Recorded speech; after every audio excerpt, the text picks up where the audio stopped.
Hello, my name is Thomson. I'm a reference librarian at the Juliet Hampton Morgan Memorial Library. I am doing Word of Mouth this month, which is an adult story time published on the second Sunday of the month. For this month, I'm going to read an excerpt from the book Ella. It is a novel. It is a work of fiction. It is not biographical, so it's a fictionalized account of Ella Fitzgerald's life. As with anything, there's probably some truth in it, but it is not an academic work. So I'm going to start at the beginning of Ella by Diane Richards to honor women during Women's History Month. Just don't give up trying to do what you really want to do. Where there is love and inspiration, I don't think you can go wrong. Ella Fitzgerald. Prologue. New York City, CBS Studios, July 18, 1948. Ella Fitzgerald's hands were icy, and perspiration kept breaking out on her forehead. She tried to dab at the sweat with a handkerchief, smearing her makeup, which left brown streaks on the white linen. She felt her throat constricting, and now she was terrified that she wouldn't be able to open her mouth to sing. She had agreed to appear on Toast of the Town, a brand new show hosted by an awkward young man named Edward Sullivan, on a tiny moving picture screen called television. She'd never done anything like this before. It was a time of hope and possibility. None of them, neither Ella nor Ed nor television itself, had grown into what they would soon become. They all had a sense that something more, something bigger was on the horizon, and they just had to figure out how to reach it. But it was also a time of terror. Ella would be performing in front of an all-white audience, and it would be live. But you always sing for a live audience, her manager Norman Granz reminded her. But this time was different. This wasn't just a stage show or a club where she could read her audience and connect with them, throw her head back, snap her fingers, and bop. See the audience swaying in their seats or dancing in the aisles.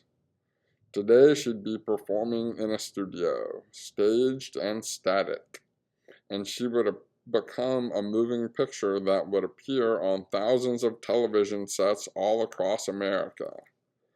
And once it was done and broadcast over the airways, it could never be undone. Perhaps this audience wouldn't like the way she looked or sounded. She remembered what happened with Jackie Robinson. He'd broken the color line playing with the Brooklyn Dodgers, and he and his family had been cursed and shoved at the games. Would this happen to her? She would be mortified. She would sink through the floorboards. She prayed there would be just one colored person out there in the dark. Then she could just focus on him. People often talked about the racism in the South, but she knew all too well that there was a Jim Crow North that wanted nothing to do with the likes of her. Stop worrying, Norman kept telling her. She didn't know where he was now. Maybe he'd gone to get coffee, or maybe the bathroom. Right now, she was all alone. There'd been a technician in the room a moment before, and the makeup woman who had turned up with makeup too light for her, but they were gone now. It's going to be great, you'll see, Norman had said. But that's how he was, always an optimist. And even though he championed Negro artists, he was still white. He couldn't understand. She smoothed her dress, bought yesterday, black satin from Saks Fifth Avenue. She nearly fainted when she saw a slight smear of makeup on the fabric. She brushed at it with her handkerchief, and luckily it disappeared. This was a beautiful designer dress, tailored for her just that morning. And she had pearls around her neck and crystal earrings dangling from her ears. She'd made it to the big time. She had nothing to be afraid of. This was what she'd wanted all her life, to be treated like she was worthy of the best and to feel like she deserved it. This was what her mother had dreamed of for her. "Oh, Mama," she thought, "I sure wish you could see your little girl now." She'd gone into Saks, and just inside the door she'd been stopped by the doorman and asked if she knew where she was. But Norman had made it right, and she was wearing the dress right now. She swung her head to feel the earrings touch the sides of her neck. Thinking about her mother made her also think about last night, lying on the pristine white sheets of the Waldorf Astoria. "I'm going to put you up in the presidential suite," Norman had said. "You're a princess. You deserve this. You deserve all the best things in life." The suite had been enormous, the French provincial furniture daunting and luxurious. But the memory that stuck with Ella now, the memory that had circled around her like an agitated bird, was the smell of those bedsheets, fresh and full of sunshine. How had the hotel made sheets smell like sunshine? Ella had washed enough sheets, and she'd never heard of this before. She wished she could tell her mother, but she couldn't. Instead, she sat in a surprisingly hard vinyl chair in the green room of the toast of the town, about to be broadcast live into thousands of homes, mostly white, and she could hear Ed Sullivan talking to the crowd, and her mother would know nothing of this. Then Norman came back, self-assured and handsome, with his lantern jaw and impossible grin, and white, and carrying a teacup for her. She hadn't even asked, but he'd known anyway that she'd want it. "Here you go, sweetheart," he said, and she thanked him, took the cup gratefully. Black tea with lemon. She began warming up her voice, sipping on the tea. "You're gonna be great," he was saying, and then saying other things, but she wasn't listening. She wished she'd had her nails done. The audience wouldn't notice, but they would notice if she was frightened or nervous or vulnerable. The past years of touring had taught her how to just stare above the heads of the crowd if she doubted herself, and she was going to look for that one colored person if she got scared. The crowd roared a response to something Ed Sullivan said, and her throat closed up. She knew she'd forget the words. She knew the white people would laugh at her. "This ain't nothing," she told herself, thinking back, as she often did, to her very first performance years ago now at the Apollo Theater. "If you can survive contrary colored folks, you can do anything." She shook her head. Now go head on. Now go head on. You've been through a lot worse than this, girl." This was true. She had been through a lot worse. But right then, it was as if she could draw a line, plot a chart, connect the misery from those terrible days after what happened to her mother right through those terrible years before the Apollo. The path would lead her here, to this moment, to this high cliff she now stood upon. She would have to take the next step, march off the cliff's edge, and hope the clouds below would be enough to hold her up. Or perhaps they wouldn't. Part 1. Chapter 1, The Last Glimpse. Tempe, Yonkers, January 14th, 1932. Ella was in the living room when her mother, Tempe, got home. Connie Boswell's Concentrating on You was blaring from the phonograph, the melody effervescent, making Ella's fingers twitch even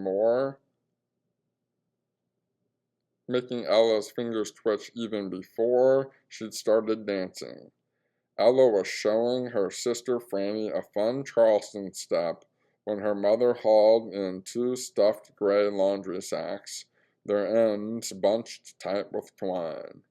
"You 2 have a good day?" her mother asked, rubbing where the string had bitten into her palms. Franny vaulted to the doorway to give her mother a hug, and Tempe bent over her for a moment, rubbing Franny's back. Ella, always more reserved, hung back. "It was okay," she said. "Just okay?" Ella shrugged. "Yeah, just okay." She was swaying to the music. She couldn't get enough of the music. She wanted to devour it. She loved the boneless feeling the bass gave her, how she could lose herself physically inside it. Sometimes she didn't even realize she was tapping her feet or hands to the rhythm or rocking slightly side to side in time with the beat. "I'm not raising you girls right. When you see your mama come in the door, you stop dancing and come and help her." Tempe gestured at Ella. "Turn off that music and take these bags." Ella turned off the phonograph and dragged the laundry sacks across the floor toward the kitchen. "Pick those up. Don't let them drag," Tempe said. Ella lifted them only slightly, streaming under the weight. "Did either of you start dinner?" Tempe often asked this, but neither Ella nor Franny were good cooks. Both girls shook their heads. Ella dropped the bags by the fire escape. Her mother was opening the icebox, pulling out potatoes, ham hocks, and collard greens. Ella edged around her, heading back to the phonograph. "You can help me make dinner," Tempe said. Ella glared at her. "Can we just finish the record?" "Connie Boswell won't put food on this table." "But you love listening to Connie Boswell." Nothing could be that wrong in the world, Ella felt, as long as they had music and dancing. "Franny, go to your room. I need to talk to your sister." Franny pouted and stomped off. "And close the door," Tempe called after her. Then to Ella, "Come in here, sit down so we can have a proper talk." She stood at the sink washing potatoes, then put them in a bowl and sat down at the table with a knife to peel them. Her shoulders slumped.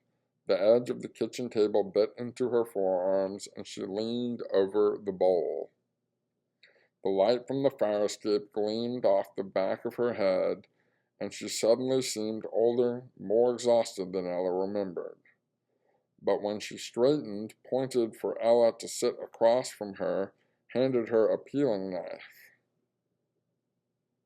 "I want to look you dead in the eyes. I will say this only once, and I don't want no backlip." Ella sat down, her toes still keeping time to the big band swing in her head. Charles would love this step.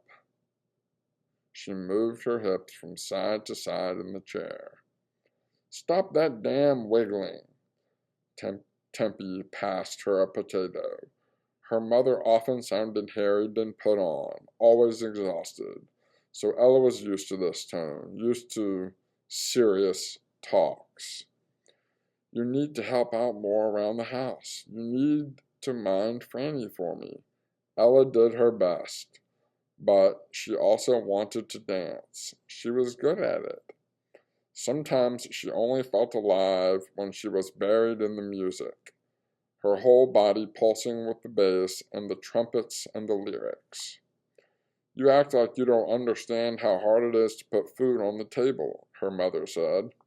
"I help," Ella said, knife digging in her potato. After all, she gave her mother the 75 cents she earned weekly with Charles. "I know you do," Tempe said. She put one damp hand over Ella's, a potato peel curled on her wrist. But we need steady money. They're raising the rent again, and things are gonna get worse. What's Joe doing? You mean your father? He does what he can, but she didn't meet Ella's eyes. Joe da Silva, the mother's husband, performed odd jobs around the neighborhood, acting as a part-time chauffeur in winter and digging ditches in the summer. Other times he swept up and cleaned in a local welding shop or in other local businesses. But his work was irregular. Ella didn't know where he went and when he didn't work, but today he wasn't home. Later, Ella wondered if her mother had been embarrassed, both for herself and for Joe. Tempe never admitted it, but she'd been the provider all along. Tempe said, "We need to keep a roof over our heads and food on the table. You need to help out more." "I can dance more," she said. "I could maybe go on Thursdays too, and both weekend nights." "You're not going to dance for a while. You're going to work with me." Ella started, but her mother talked over her. "I got you a steady job for after school and on the weekends. This is a good opportunity for you. I had to talk to a lot of people and call in favors to make it happen, but I need you to do this," Tempe said, forcing Ella to meet her eyes. "It means regular weekly money, more than you can make dancing." Tempe sat back for a moment. "I've always supported you and your dreams of dancing, but you need to have something else going for you. Get some skills you can use if all that shuffling don't work out." Ella found herself on her feet, eyes stinging. The potato sat brown and half-peeled in her bowl. "Me and Charles just entered the Lindy Hop contest over at the Troubadour. We paid for it, 25 cents each.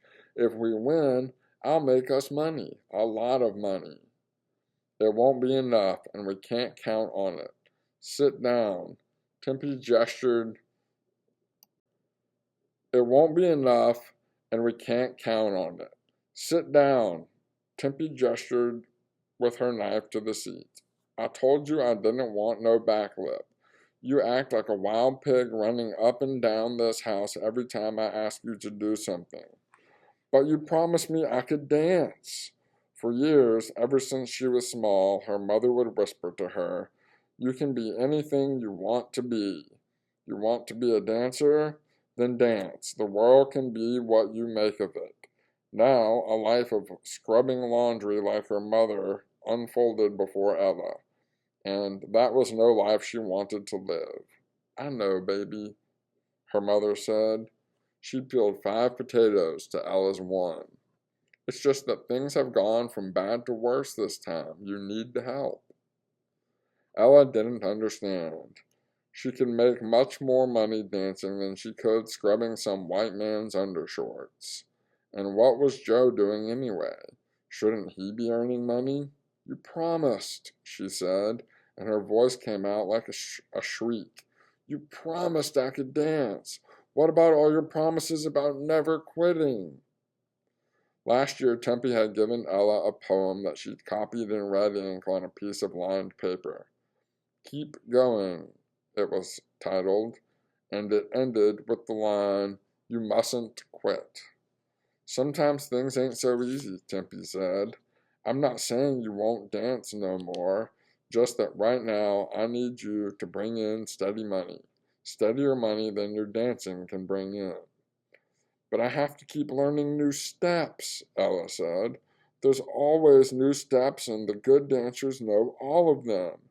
If I don't keep dancing, I'll get behind and never catch up. Never." "Sit down," her mother said, slapping the flat of her hand on the table. "No back talk. Folks being put out their homes, fighting in the streets for jobs. I need you to help your mama. I fought to get this job for you. don't let me down, please." If only, later, forever after, her mother's words would ring in her memory. That please would echo in her memory and take on a gravity like another sun, pulling the tides loose from their shores. But right then, Ella twisted her face and huffed. "I ain't taking no job in the laundry. I'm gonna dance." "You gonna help your mama." Tempe's words were precise, clipped, thin as the potato peels. "From now on, you will go to the school, and after school, you will work in the laundry with me. We have to survive. We can't rely on soup lines. There ain't nobody but us." She rubbed her eyes, weary. So weary, Ella would think later. All these signs, all these portents, and Ella didn't have the eyes to see. Her mother sighed. "You're my pride and joy, Ella. Please do this for me." But Ella couldn't hear the words. "I won't," she said again. This woman, darker than most of the other mothers, had embarrassed her at school when she had appeared outside her classroom dressed like help, carrying an umbrella for Ella because it was pouring outside.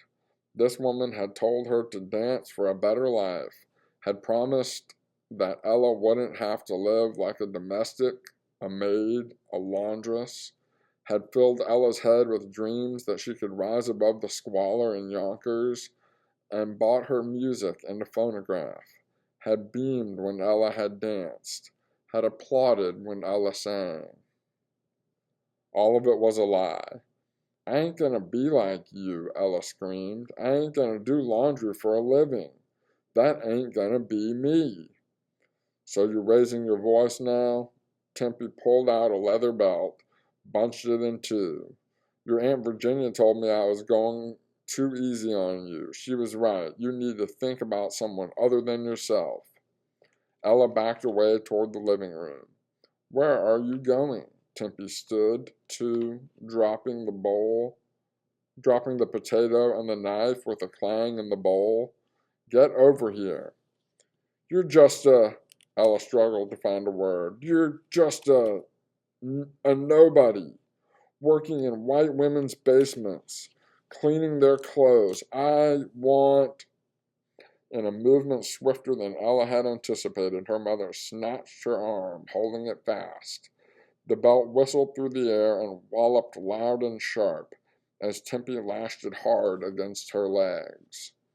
At first, Ella couldn't feel the physical pain, so deep was her outrage and fury. She stared at her mother with all the hatred she could muster, willing with all her might that her stare would kill her mother right there before her eyes. The more she stood, refusing to cry, the harder her mother whipped her. 3, 4, 5 blows. "You dare to dispute my word?"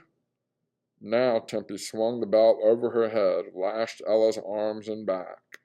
Ella was rigid, determined to withstand this.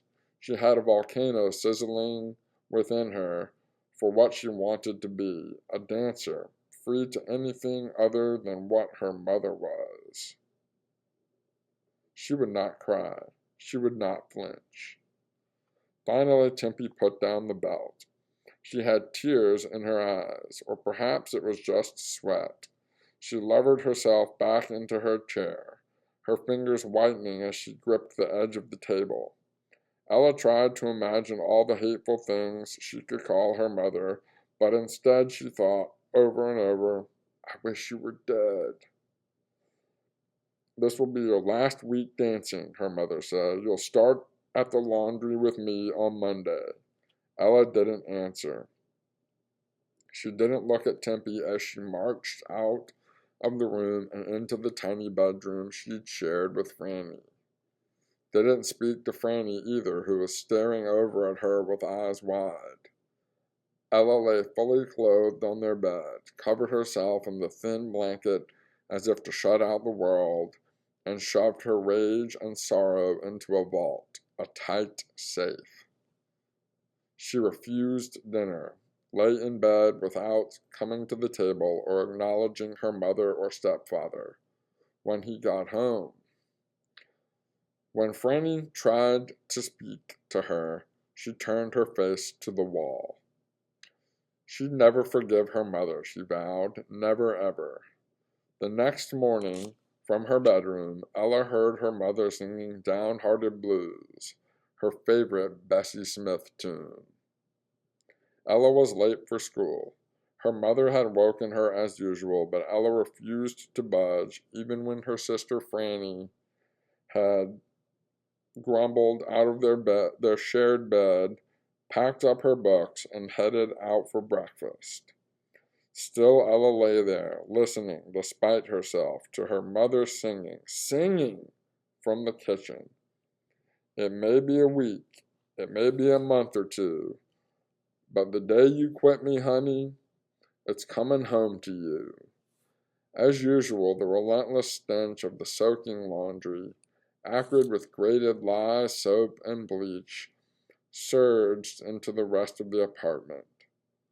But the stink wasn't the issue. Ella was used to that. The issue was her mother.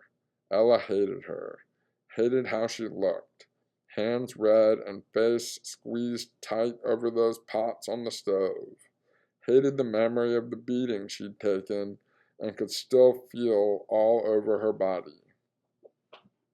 She knew her best friend Charles would be waiting for her to walk to school, and it was cold outside, so Ella finally shifted on the mattress, her back and shoulders stinging from last night's belt. When she curled from her bed, her calves throbbed with each step. Gingerly, Ella slid into her school clothes. Tempe's singing rang through the apartment. It was melodic, Ella allowed. Few people heard Tempe's voice, locked up as it was in the kitchen with the laundry and the boiled potatoes. Served her right, Ella thought. Her mother deserved to be trapped in her dead-end world. Ella wanted something better. She'd head out for school right now without even saying good morning to her. She knew that would hurt her mother, and right now she wanted revenge. Ella took 3 steps toward the door, passing the Christmas tree that was shedding a carpet of brown needles across a corner of the living room. She'd almost reached it when her mother called out, "Ella, is that you?" She could refuse to answer, just open the door and disappear, but instead she said, "I'm gonna be late." "You get in here," her mother said. "If you got up when I called, you'd have plenty of time. You make me late." There was no escape, "But I'm gonna be late." "Stop this nonsense. I need more lye. It's in the bag by the back door." Franny was in the living room. She'd already eaten, could easily have gotten whatever her mother needed, but no, Ella had to do it. As usual, in the meantime, Franny was making a big show of wrapping her textbooks in one of Joe's leather book straps that he'd made during his stint working at the tannery. Franny didn't offer to get the lye, even though she was right there. So Ella headed back to the tiny kitchen. The humidity smacked her as soon as she slipped through the doorway. Now her combed hair would nap up. The kitchen was little more than a bump-out extension of the living room. One of the cabinets with a sink and small stove on one side, and on the other a small table that barely fit the 4 of them. As Ella had envisioned, her mother was bent over the washtub next to the sink, raking the sheets over the washboard.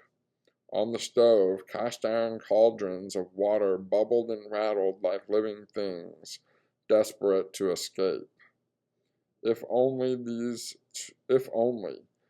2 words would haunt Ella for years, would send her bolting from sleep, breath locked in her throat, would tap her shoulder almost companionably, and then throttle her when she turned to look. If only. If only she'd knelt down next to her mother, dunked her hands too in that scorching water. Here, Mama, she could have said, let me do it for you. You sit back now and rest a minute. There were hundreds, thousands of words that Ella might have said that morning, that she imagined later she'd said. If only she'd said them. If only she'd acted differently. Instead, she said nothing. That night's bruises burning where her blouse rubbed them. She was still so angry that she had decided to forego breakfast, but now she could smell the richness of her mother's just-baked cornbread hovering above the laundry smells. She reconsidered. Maybe just a small piece. She veered around the washtub and over to the back door that led to the fire escape. The container of Red Devil Lye lay on its side, some of the white powder spilling onto the laundry sack. The horned, grinning demon on the cover seemed to wink at her as she picked it up. When she handed the lye to her mother, Tempe grimaced as she straightened, wincing with a grunt. She was tall, broad-shouldered, with dark amber skin, and a low, ringing laugh on the rare occasions that Ella heard it. Above high cheekbones, her eyes looked exhausted.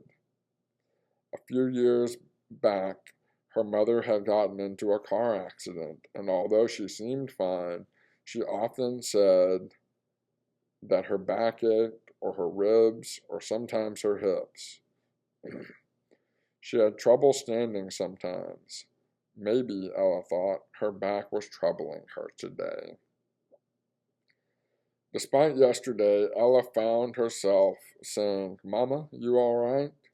The soap fumes bubbling up on the stove sucked up the air. Of course I'm all right, her mother said, pressing the small of her back and then bending back over the wash tub, sprinkling in the lye. Why would you ask me that?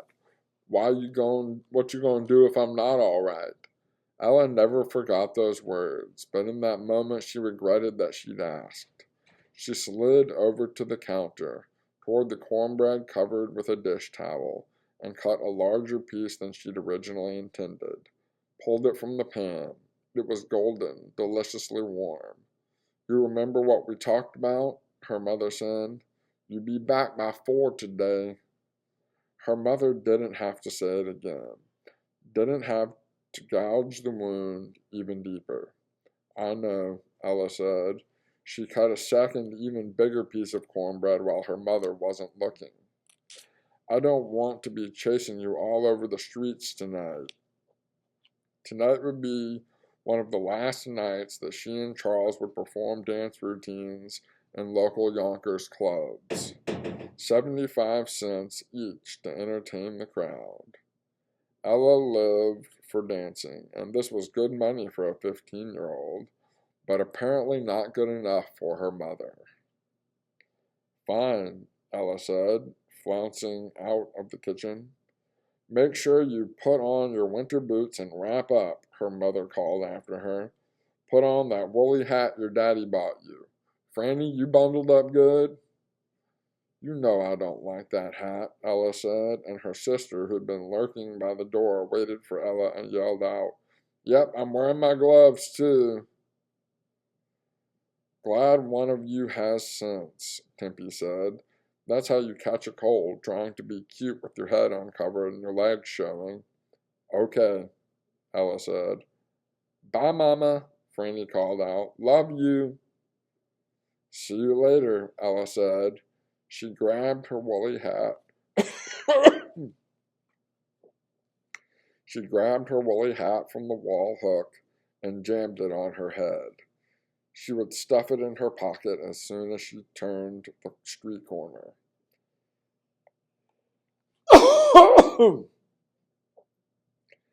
Afterward, she was glad that she'd taken it, glad that she followed the last request her mother ever made of her. If only she'd said, I love you the way Franny had done. But she didn't. Instead, she closed the door behind her, never knowing if her mother answered or what she had said if she did. Forever after, she imagined turning back into the hellish cavern of a kitchen, hugging her mother tight around the waist, imagined hearing her mother's "love you" float out into the winter morning like a benediction. If only. She opened the door to the bitter January sunlight, turning briefly to look behind. And that was her last glimpse of Tempe alive, bent over a hot wash basin, arms submerged. Outside, the few inches of snow had melted into a dirty scum. Sure enough, Charles Gulliver was waiting for her on the sidewalk. She could tell he'd been there for a while. Ella couldn't tell him about the beating, about what her mother had said last night. She couldn't bear to speak the words as if saying them out loud would make them truer. Franny ran ahead, met up with her best friend, Massey. Charles chattered on about dance practice, about the troubadour that weekend, and would they be able to practice tomorrow all day. Ella trudged silently along next to him, kicking at frozen slush balls, not wanting him to know that her dancing days were over.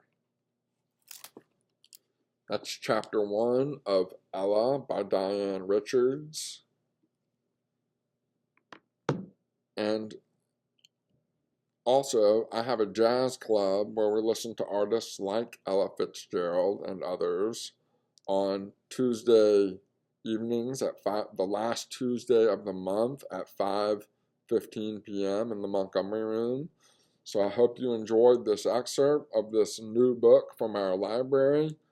Swing by the Juliet Hampton Morgan Memorial Branch to pick up this copy. And thank you for listening today. I hope you have a great day.